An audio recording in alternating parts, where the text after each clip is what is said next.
let's get into it. Brian Maxwell here. We're going to talk about one of the biggest issues that a lot of people that are selling cars at dealerships run into, and that is how to overcome the price objection. But as we get started, make sure you do me a favor, like this video, subscribe, become a connection of mine if you're not already. Make sure you turn on notifications so you get updated when new videos come out to just help you continue to increase your skills, make more money, and keep on paying your bills. But let's talk about this price objection. One of the biggest issues that creates the price objection, number one, is that we have to always keep in mind that the number one focus of any sales consultant at a dealership of any kind, whether it's luxury, domestic, doesn't matter, is always to be in value building mode. Now, what does that mean? Value building. It means making sure that you fully understand that from the moment that you greet this person, that you get them in, that every question you ask has got to be to get more information for you so that when you do select a vehicle and when you do show it, you can actually touch on features, benefits that are so specific that the person almost feels like the vehicle is tailor-made for them. A rule of thumb that I like to say is that if you're selling a $35,000 vehicle, you need to do a $45,000 presentation. Now, the reason why the price objection comes up so much, let's just be 100. Price is always going to be on the table. It's always going to be there because the one industry, which is the automotive industry, is where a majority of people are conditioned to believe that they can come in and negotiate any price they want. They don't go into Best Buy doing that. They don't go into Rent-A-Center doing that. Even when people go to buy houses, it's not as much haggle as it is when it comes to the automotive industry. So number one, just realize we'll never be able to keep it off the table. It'll always be there. But knowing that it's always there, you want to learn how to handle it early so that when it comes up, you're already prepared. Now, what do I mean by that? It means that throughout your process, when you're asking questions and getting information from people, always remember that people love stories, okay? People identify with stories. So when you're talking to a person and you may have this line of questioning where typically a salesperson say, well, what type of monthly payment are you looking for? And you and I both know nobody is ever going to give a realistic number as far as on monthly payment. People are going to lowball it because, hey, the consumer's objective is to walk out putting down or paying out as little as they possibly can and walking out with as much as they can. And on the sales side, our objective is try to get them to put down as much as they can to make the deal that much easier for it to get approved. So knowing this, when we ask them, hey, what type of monthly payment are you looking to be around? And we're expecting this realistic number. And then we got the management working the deal, trying to squeeze the car down into this number, as opposed to educating them and justifying why the price is, that creates the issue. So one thing that I always train my salespeople on that I work with all around the country is this. You want to use a story. And I'm going to lay out a word track for you. And if you like it, cool. If not, throw it away. It may not be for everybody. But one rule of thumb is when you're going in to talk about the money, it's always setting it up like this. Hey, listen, John, Lucy, you know what? Most of my customers told me that when they initially came in that they did have a monthly budget that they were hoping to stay around. But when they drove home in their vehicle, they ended up spending a little bit extra because the vehicle bought them so much more in value than they ever expected. So what type of monthly budget are you hoping to stay around? Now, they're going to still throw out that lowball number. Understand that. But here's where the power is in that.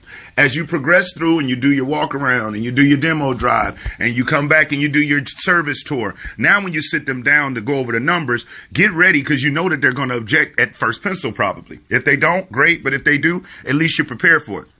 So when they object, you look down at it and you look back at them and say, hey, listen, I totally get it. But you remember earlier when I shared with you how most of my customers, just like you, had a specific monthly budget in mind that they were hoping to stay around. But when they left, they ended up spending a little bit extra because the vehicle bought them so much more in value. If you can see how you can get as much, if not more, in real value from this vehicle, are you at least willing to let me share it with you?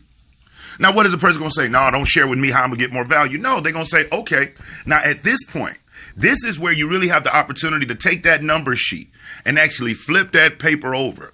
And every single basic limited warranty, powertrain warranty, and you go through the powertrain warranty, what it does for the engine, the block, the seals, the heads, all the internal lubricating parts, the transmission, that's the axle, the assembly, the casing, the drivetrain. Then you go through whatever others. If you have Sirius XM radio for the next 3 months, how they'll be able to listen to commercial-free tunes and enjoy their music while they ride long distances or short distances to and from work, and how you'll even program it for it. If they have any type of paint protection, let them know. And you're writing these things out on this paper, line by line. So by the time you finish it, guess what?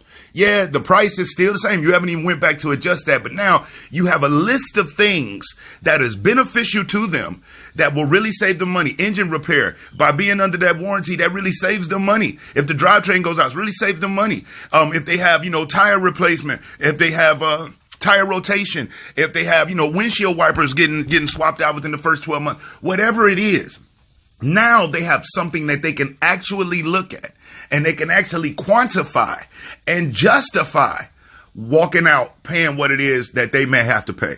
Okay, just keep in mind, the game is to be sold, never told. Our responsibility is to educate rather than just negotiate. So learn how to implement stories into your process. Learn how to let people know, hey, you're not by yourself. I had other people that felt exactly the same way you do. But when they found out that actually by having this vehicle will actually save them more money than their previous vehicle was, and how it would actually pay, the difference will pay for itself, they felt extremely calm going ahead and making this decision. Just learn how to let people know it's okay. But it all starts from gathering information, progressing them down the process pathway, and making sure that you use stories to let them know they're not by themselves. Learning how to handle price objections before they even come up. Expect it. So that when it does come up, you have a reference point. Hey, remember earlier how I shared with you how most of my people felt just like you? They had a specific budget in mind, but blah, blah, blah.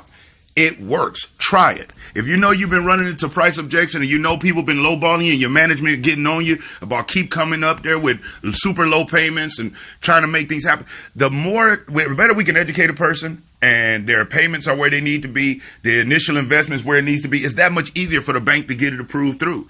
But when we fail to justify and educate and really take these people along, we're only making it harder for them.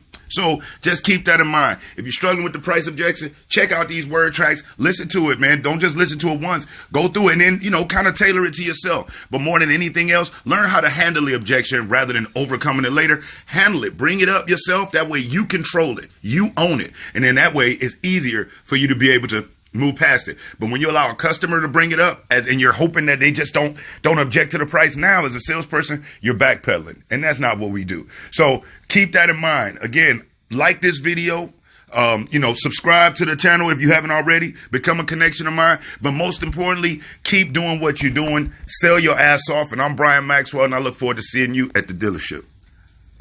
Does it feel like you are putting in the time at your dealership but not getting the results? Does it feel like you're digging yourself out of a hole every month? Automotive sales is a great career where you can have fun and make a lot of money. But why do so many fail?